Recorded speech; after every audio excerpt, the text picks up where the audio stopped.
ನಾಗಲಮಡಿಕೆ ಸುಬ್ರಹ್ಮಣ್ಯ ದೇಗುಲದಲ್ಲಿ ಅವ್ಯವಸ್ಥೆ.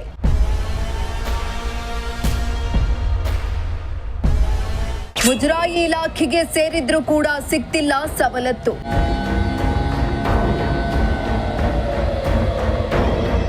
ದೇಗುಲಕ್ಕೆ ಸೌಕರ್ಯ ಕೊಡದ ಸರ್ಕಾರದ ವಿರುದ್ಧ ಆಕ್ರೋಶ.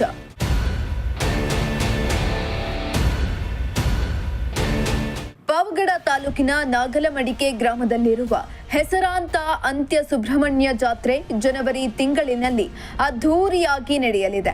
ನಾಗಲಮಡಿಕೆ ಜಾತ್ರೆ ಅಂದ್ರೆ ಫುಲ್ ಫೇಮಸ್.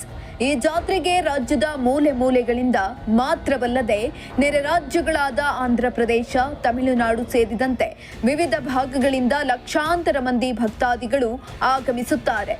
ಆದರೆ ಇಲ್ಲಿಗೆ ಬರುವ ಭಕ್ತಾದಿಗಳಿಗೆ ಮೂಲಭೂತ ಸೌಕರ್ಯವನ್ನ ಒದಗಿಸುವಲ್ಲಿ ತಾಲೂಕು ಆಡಳಿತ ಹಾಗೂ ಮುಜರಾಯಿ ಇಲಾಖೆ ಸಂಪೂರ್ಣ ವಿಫಲ ಆಗಿದೆ ಎಂಬ ಆರೋಪಗಳು ಕೇಳಿಬಂದಿವೆ.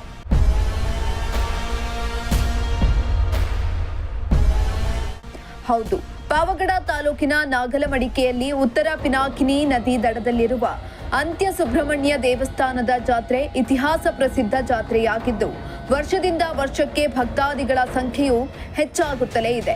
ಈ ದೇಗುಲ ಮುಜರಾಯಿ ಇಲಾಖೆಗೆ ಒಳಪಟ್ಟಿದ್ರೂ ಕೂಡ ಮುಜರಾಯಿ ಇಲಾಖೆ ಕೇವಲ ಜಾತ್ರೆ ಆಯೋಜನೆಗೆ ಮಾತ್ರ ಸೀಮಿತಗೊಂಡಿದ್ದು ಜಾತ್ರೆಗೆ ಬರುವ ಲಕ್ಷಾಂತರ ಮಂದಿ ಭಕ್ತಾದಿಗಳಿಗೆ ಕುಡಿಯುವ ನೀರಿನ ಸಮರ್ಪಕ ವ್ಯವಸ್ಥೆ ಇಲ್ಲ, ಉಳಿದುಕೊಳ್ಳಲು ಸೂಕ್ತ ಸ್ಥಳವಿಲ್ಲ, ಶೌಚಾಲಯ ವ್ಯವಸ್ಥೆಯಂತೂ ಇಲ್ವೇ ಇಲ್ಲ.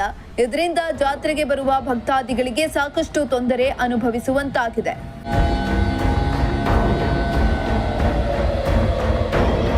ಇನ್ನು ಕೋಟಿಗಟ್ಟಲೆ ರೂಪಾಯಿ ಖರ್ಚು ಮಾಡಿ ವಸತಿ ಕಟ್ಟಡಗಳನ್ನ ಹಾಗೂ ಶೌಚಾಲಯಗಳನ್ನ ನಿರ್ಮಾಣ ಮಾಡಲಾಗಿದೆ.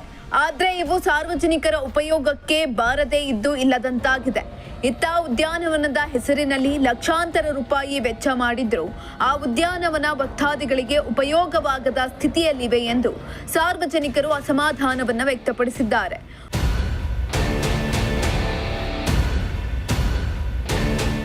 ಒಂದು ಕಾಲದಲ್ಲಿ ಮಡಿ ಸ್ನಾನಕ್ಕೆ ಹೆಸರಾಗಿದ್ದ ನಾಗಲಮಡಿಕೆ ಕ್ಷೇತ್ರದಲ್ಲಿ ಸರ್ಕಾರ ಮಡಿ ಸ್ನಾನ ಸೇರಿದಂತೆ ಮುಂತಾದ ಪದ್ಧತಿಗಳನ್ನು ನಿಷೇಧಿಸಿದ್ದು ಜಾತ್ರೆಯ ಸಾಂಪ್ರದಾಯಿಕ ಸೊಬಗು ಕ್ರಮೇಣ ಕಣ್ಮರೆಯಾಗುತ್ತಿದೆ. ಅಲ್ಲದೆ ನೂತನ ದೇವಸ್ಥಾನ ನಿರ್ಮಾಣಕ್ಕೆ ಎಲ್ಲಾ ರೀತಿಯ ಸಿದ್ಧತೆಗಳು ನಡೆಯುತ್ತಿದೆ. ಇನ್ನು ಅನೇಕ ವರ್ಷಗಳಿಂದ ಕೆಲವು ಸಿಬ್ಬಂದಿ ವರ್ಗ ಇಲ್ಲೇ ಕಾರ್ಯನಿರ್ವಹಿಸುತ್ತಿದ್ದು ಸಿಬ್ಬಂದಿ ವರ್ಗವನ್ನ ಬದಲಾವಣೆ ಮಾಡಬೇಕು ಎಂಬ ಒತ್ತಾಯ ಕೇಳಿಬಂದಿದೆ. ಇನ್ನೇನು ಜನವರಿ ಬರ್ತಾ ಇದ್ದು ಅತಿ ಶೀಘ್ರದಲ್ಲಿ ಅಂತ್ಯ ಸುಬ್ರಹ್ಮಣ್ಯ ಜಾತ್ರೆ ನಡೆಯಲಿದೆ. ಜಾತ್ರೆ ಆರಂಭಕ್ಕೂ ಮುನ್ನವೇ ದೇಗುಲಕ್ಕೆ ಬರುವ ಭಕ್ತರಿಗೆ ಮೂಲಭೂತ ಸೌಕರ್ಯವನ್ನ ಮುಜರಾಯಿ ಇಲಾಖೆ ಹಾಗೂ ದೇಗುಲದ ಆಡಳಿತ ಒದಗಿಸಬೇಕಾಗಿದೆ. ಇಮ್ರಾನುಲ್ಲಾ, ಪ್ರಜಾಶಕ್ತಿ ಟಿವಿ, ಪಾವಗಡ.